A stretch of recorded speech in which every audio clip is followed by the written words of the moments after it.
तो अब देखिए मेरा भारत, अब भारत के बारे में आपको लिखना है कि भारत भारत कैसा है, मतलब कितना बड़ा देश है, इसमें कौन कौन से मजहब के लोग, मतलब सारा कुछ आपको तफसील में बताना है। पहले शुरू करना है, तो शुरू में बताई थी कि तमहीद, फिर नफ्से मजमून, फिर उसके बाद खत्म करना है। ठीक है जी, तो चलिए अब लिखते हैं।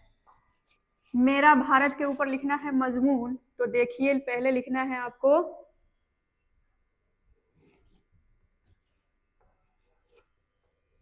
भारत। भारत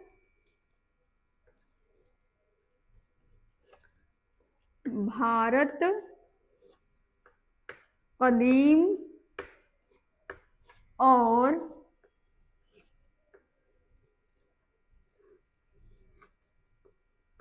वसी मुल्क है।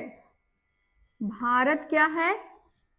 भारत कदीम और वसी मुल्क है। भारत एक एक भी लिखना था, यहां पर हो गया है गड़बड़, मैं एक नहीं लिखी हूं। चलिए मैं फिर से लिख देती हूं।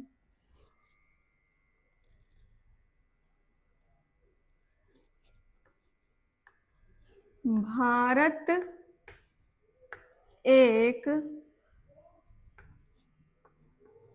कदीम और वसी मुल्क है। अब यहाँ पर आप लोग कुछ सोच रहे होंगे कि कदीम का क्या मतलब हुआ और वसी का क्या मतलब हुआ।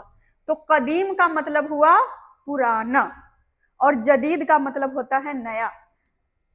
तो कदीम यानी कि पुराना, वसी यानी कि बहुत बड़ा।